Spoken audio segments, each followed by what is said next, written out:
Hey everyone, it's Cheryl from Teaching 2 and 3-year-olds.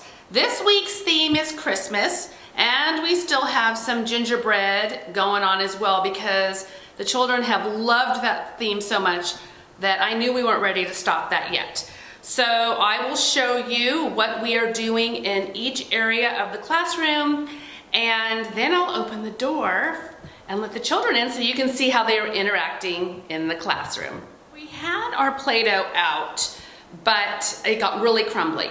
So I decided, I put it away. I'm gonna do it a second art activity actually over here, I think. But I've got puzzles, a couple of puzzles here for now, and I'll change it out after the children arrive. Over on our light table, we have red and green translucent pieces and color blocks, and I got these candy dishes from the dollar store like many years ago, and they work really well on the light table. And for those of you who ask where I got this light table, I get this question all the time. It's made by Excellerations, but it is no longer available. I have not been able to find it. It was on Amazon, and if you go to Walmart online, you'll see it, but it says it's out of stock. So I have a feeling they've changed to a different style. We have our big Christmas tree up that the children have loved because they have been decorating it themselves. For our students, since they're younger, the little hooks were kind of a challenge for them, so I put pipe cleaners around them so it's easier, and they just love putting them on, taking them off, putting them on, taking them off. So true to this age group. And in the dramatic play area, we have our Christmas cookie bake shop with our Melissa and Doug slice and bake cookies, which I have shared before that I absolutely love, and the children love these because they slice using this and it has Velcro. So it's a fun addition to our bake shop. In our block area, we have assorted blocks and red and green window blocks, and the children have been taking some of the cars and putting them in here and building little cities with them as well. In our sensory bin, we have kinetic sand, and then we have assorted Christmas tree molds, and we have some gingerbread molds. They just absolutely love it whenever we put sand in our sensory bin.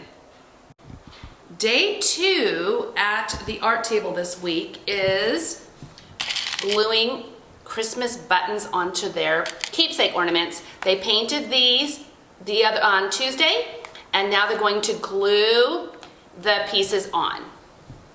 So now I'm going to open the door and have the children come in, and you can see how they are interacting with the materials.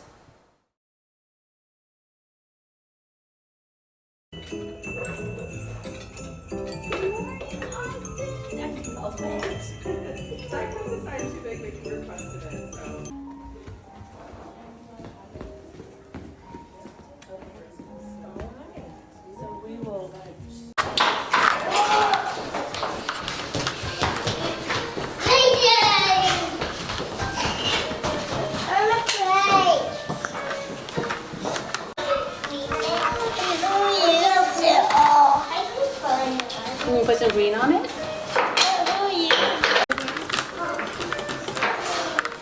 My coconut is so cute. Alright, so we're putting the glue on our ornaments so that we can stick our buttons on. And I usually like using the squeeze bottle, as I have mentioned, but for this activity I don't want a ton of glue on it because this is a special project, so I'm going to try using the Q-tip. It'll work with the buttons.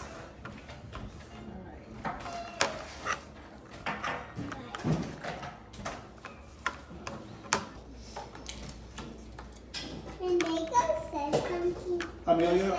Big fella.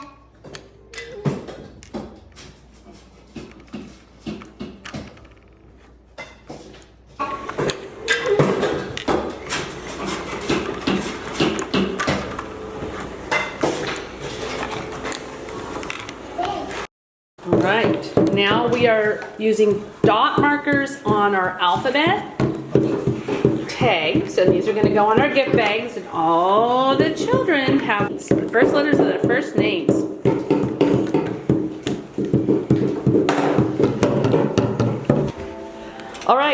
I took my eyes off the children for literally maybe 2 minutes, and I accidentally left the bag of pom-poms on the counter. And then I found that they ended up all over the floor. So we're picking them up and we're putting them back inside the bag, aren't we? Thank you. Yes, we are. So we had a sifter that was in the dramatic play area, and I was trying to explain what a sifter was, and I thought, oh, let's try it with the sand. Now this is kinetic sand, so let's see if this works. You're rice. We do have rice in here sometimes. Does it come out the bottom? It sifts it. See? Let's bury that. Okay, well, you go ahead and you do it. Another question I'm asked is, what do you do when the contents of the sensory bin comes out? And when it's not deliberate, I work on showing the children how to keep the contents in the bin. But in this case, it was deliberate.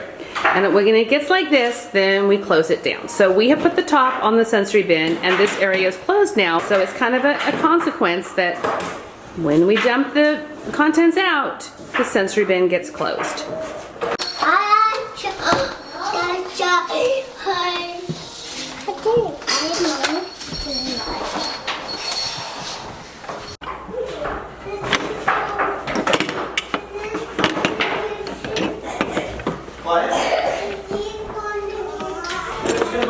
Oh, that's yes.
What color is this house? Yellow. Yellow. What color is this one? Red. Red. Yellow. All right. Put it in the yellow house. That Finding the color that her gingerbread man goes in. Blue. Purple. When we go outside, help me count these bells. There's a lot of bells in here. I need some help. Ready? 1, 2, 3, 4, 5, 6, 7, 8, 9.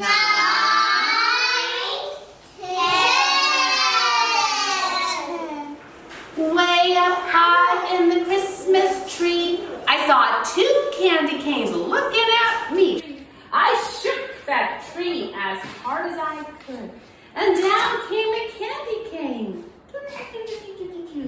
And rub your tummy. It was good. Time to go to the gym, to the gym, to the gym. It's time to go to the gym. Get on the rope. Here we go. The gym.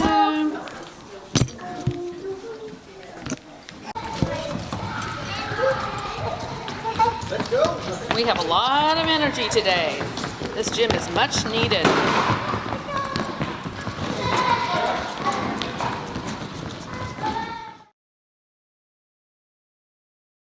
Take a friend's hand, take a friend's hand too.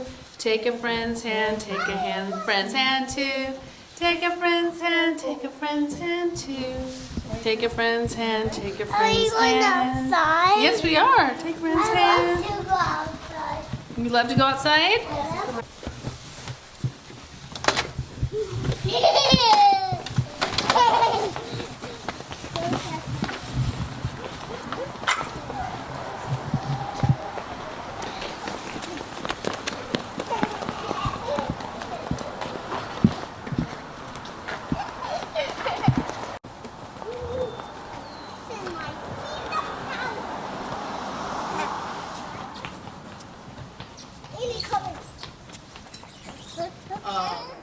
And that is the end of our day.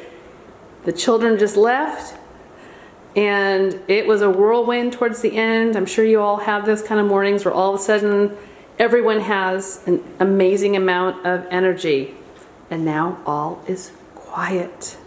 So that's how we have our classroom set up for the Christmas theme week 1. Then we will have one more week of Christmas, and then we're off for 2 weeks for winter break. Make sure to be following Teaching 2 and 3-year-olds on YouTube. Click that bell icon so that the next time I publish a video, you'll be notified. Thanks for watching. In our Christmas activities packet, we have these Christmas tree counting mats, and you can use these for Play-Doh. The children can either roll out the Play-Doh and they can make the number, or they can make little Play-Doh balls and they can count how many Christmas trees there are, and then they can put the little Play-Doh balls on top here. Another thing that I like to do is I like to use something like buttons, or you can use pom-poms, some type of small counter, and then they can count 1, 2, 3, 4, how many Christmas trees, and they're counting again as they're putting their counter on top. 1, 2, 3, 4. Also in our Christmas activities packet, we have these Christmas ornament cards, and I cut them apart. I have mine laminated, and what I like to do is then use pom-poms, and the children can then just match them up just like this, and just put the color, matching the colors up and counting at the same time.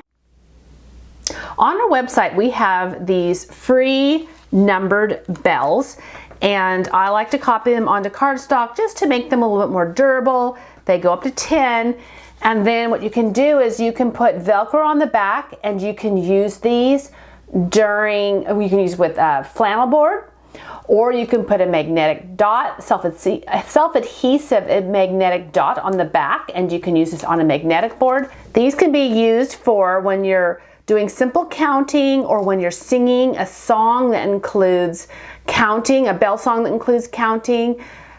You can also turn this into a matching activity where you make 2 sets, keep one intact like this, and then the children can just place the matching bell on top. Another free printable on the website are these counting strips, and there's 2 ways you can do it. You can make 2 copies, keep one intact, and you can separate the others so that then they can match it up. And this might be more suitable for younger children, so they're matching the number and they're also looking at the picture, just like that. And then for older children, you'll just take this sheet away, so you won't have this one, and then they will have to look at the numbers while they're also piecing the picture together, making sure that they go in order. We also have these free templates on the website. There's a star and the bell, and we also have an angel, a gingerbread man, a Christmas tree, a stocking, and a candy cane. And these are nice to use as templates for the art table. You can cut them out. You can either do it directly on this paper, or you can use this to trace onto something else. They can also be used as color sheets at the writing table and also to paint at the easel. And here's another freebie that's on the website. These are alphabet ornaments. And I like to take the first letter of each child's name and cut it out and give it to them. And I actually copy this onto cardstock. And then they can use watercolors. I've done do-a-dots before, but they go ahead and they color it, and then I attach it to their gift bag with their ornaments in it that they're giving their families.